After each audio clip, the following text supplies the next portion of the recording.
how did you go about preparing the house to be sold? Like you are like one of the hosts of the Home Assistant podcast. You've got a pretty, uh, you've invested in a DIY smart home experience, right? Was that Sure. where did you speak to like your realtor agent to say, hey, I have a smart home? Is that a selling point? Is that a negative? Do we add that as like, are people going to shy away from wanting to Yeah. buy a smart home? Like, how did that conversation ever come up? Yes, it did. So he did say it's desirable as long as it can either A, be removed or be like easily managed, right? So for example, some things I'm leaving behind. I talked about my Lutron switches, my I've got a Real doorbell. I'm going to be leaving that behind. So those kind of things, those aren't difficult, right? Everybody still knows how to use Mm. a doorbell. Everybody, so it's not a hard thing to manage or leave behind. Again, because the thing is, it's like you could just not be smart if you wanted to, right? And it goes back to, I mean, we've talked about it 100 times on the podcast around design and just thinking it through.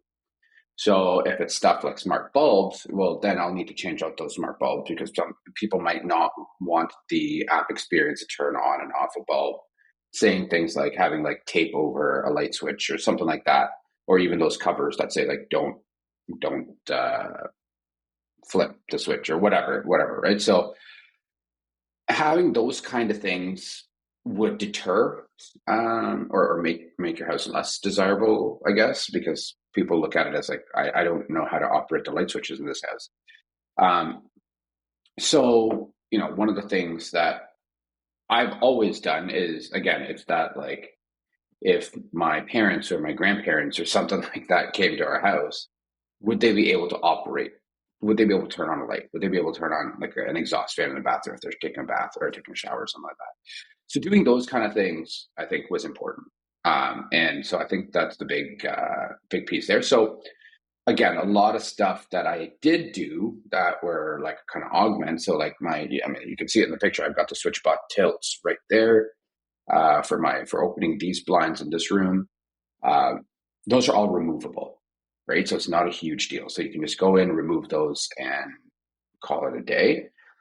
Same with my door open close sensors and my motion sensors, the presence sensors, everything, even if it plugs into the wall. I've got an Mm. Apollo, I've got a couple of Apollo sensors, including an air quality sensor that's in my son's room. Um, and, those kind of things you can just unplug and take with you or just rip off the wall and take with you. So for the most part, that's the nice thing about between Z-Wave and Zigbee devices, right? Like I've got a Zeus Zen 55, I think it is, the for detecting if my fire alarms or smoke alarm, sorry, my smoke alarm or carbon dioxide or carbon monoxide alarm goes off, right? What's cool is they can tell which one it is, and based on that, so again, that is a little more involved because it is in the wall. I'll have to remove that. But yeah, and I did put a clause in the sale of the homes as well, saying that the doorbell as well as the light switches will be included, but no other smart Mhm. home stuff will be included. Just because, again, my plan to take that with me Yeah. So and I guess reuse.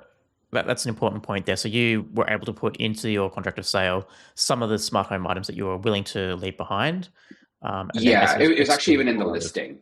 It was in the Okay. listing itself, so you would actually be able to see that saying what's included and what's not. Yep. And they usually say like inclusions, exclusions, and like rentals, right? Like, so Yeah. my water heater in this property is rented. So it's obviously like it'll come with the house, but at a cost to that you Yeah. pay to Good point. somebody else. Yep. You're not buying it off of me. You're renting it, re-renting it, or saying no, I don't want it, and redoing that, whatever that looks like, right? So uh, again, I guess that depends on where in the world you are. At least in Ontario in Canada, that seems to be the way to do it.